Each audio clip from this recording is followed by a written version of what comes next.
defensive line? I'm sure you're surprised to hear that question. Yeah, I mean, Hunt, we talked about that, or we saw that yesterday. He had a procedure on Monday to figure out whether or not he was going to be able to play this year or not. Had to do a little bit more in the procedure, so he's going to miss this season. And unfortunately, he had a really good spring and summer, headed into camp, and obviously we need him and was going to use him. He was very versatile to play the end and the nose. I think Dante's continuing to progress. He's right on track of where we all want him to be. Still hopeful for him this season. With all the injuries we've had at D-line, certainly need him to hopefully get healthy and be able to participate this year. Fortunately, we brought in a bunch of D-linemen this year. We got a lot of bodies in those positions. There'll be guys that'll rise up and that will help us this year. And I'm encouraged by the fact of the numbers. And so, and also I think about what we have at linebacker. I mean, this is an outstanding linebacker crew that we have. You think about the first 3 or 4 guys, and then the next 3 guys I feel like can go in and give us great minutes. I mean, these guys are making plays all over the field. So I'm really excited about that. The guys behind the D-line, and I think that bodes well for our defense. What's your comfort level with the team after just under 2 weeks here at Camp High Ground? Yeah, I mean, we're seeing guys that are making plays that we need. Obviously, as you go back and look, and every day we're watching practice.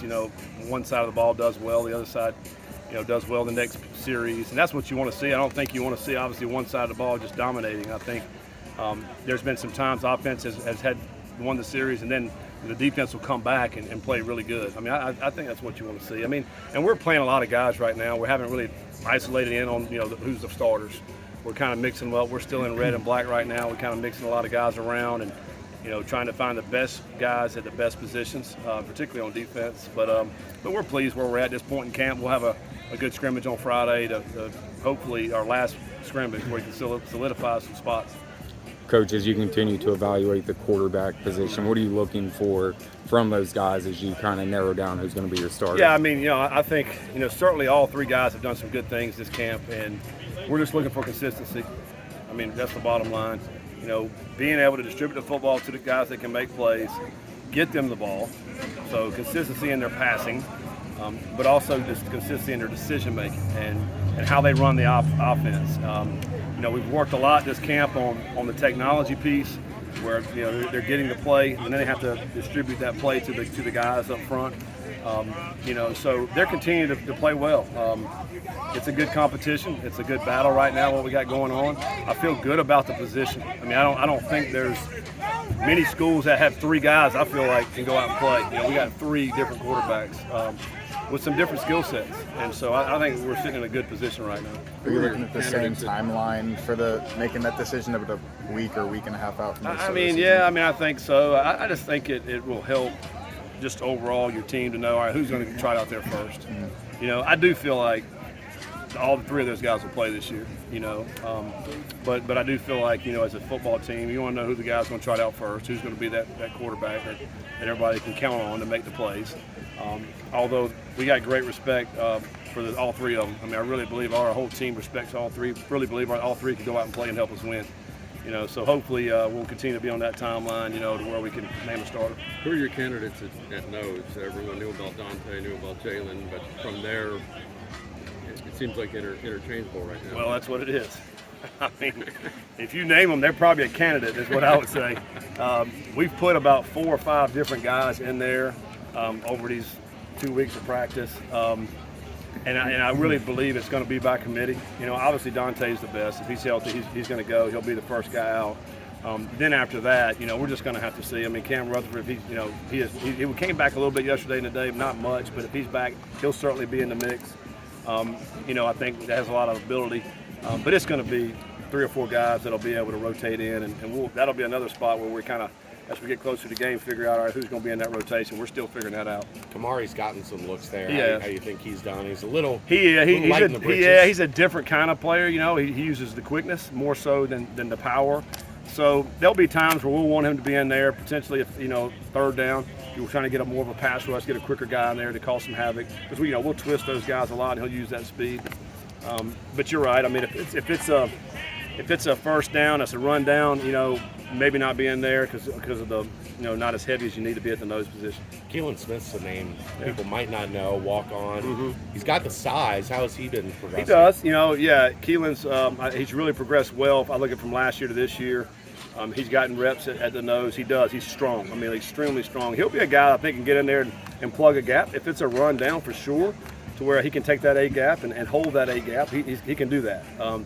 It'll be more situational for him, I think. But yeah, he's worked hard and put himself in position to at least give us a shot to play him. Don't get many walk-ons that look like that. No, and we saw that last year when he walked on. We're like, who is this big guy coming in here? I think the first practice he couldn't even get through the warm-ups. I mean, he about fell out. So I say he has really progressed where he's getting through everything now. He's flying around and he never said a word either. And now he'll at least say 2 words. So, but he's done well, and appreciate all the work he's put into over the last year. Coach, speaking of walk-ons, Michael Musari is a guy that's really had a great camp. How hard is it going to be to keep him off the field with the wide receiver depth that you have? Yeah, we got some depth out there, some guys that have been making some plays, but you trust Michael because you feel like he's going to do the right things. He catches the football. I feel like every scrimmage we've had, he's always made plays down the field. You have a guy all over him, he'll still make the catch. Last Saturday in the scrimmage, the last play of the scrimmage was a nice fade to him. I feel like, and he's a redshirt freshman. He's still a young player, but I think he'll find his way on the field this year. I think he'll be able to go out there and help us and give us some minutes. He also is a very solid punt return guy. He'll field the ball. He can catch the ball and field it. We had some issues with that last year. So he's in the running for that as well. We'll see what that ends up, but he's a guy we all trust, and that's why I think he'll be in the mix. You mentioned 2 guys there on the defensive line, obviously as candidates to refill in there. Talk about Lindaric Barber and Garrison Butler's progression throughout camp. Yeah, to me, they're still young. I think, when you're a true freshman D lineman coming in, it's a little bit tough because we got a veteran offensive line, so it's hard for those guys when they get in to get it all right. They have promise, and we like where they're at in their progression. They certainly have gotten a lot of reps because of the situation at D-line, and hopefully they'll continue to progress.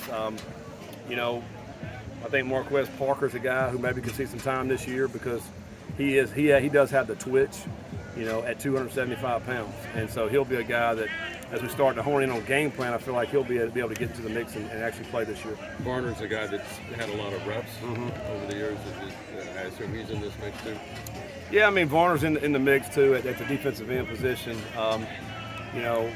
Have not seen a ton of plays by him this fall camp. I would suspect over the next week and a half he'll have a big time week and a half to be able to make some more plays. I mean, in order to get into rotation, because we're counting on him. He's a guy that's played a lot of football and has got a lot of experience, and hopefully he'll utilize that experience to be able to help us this fall. But he'll play. He'll be in the rotation. Thanks, Coach. All right, appreciate it, Coach. Thanks, Coach.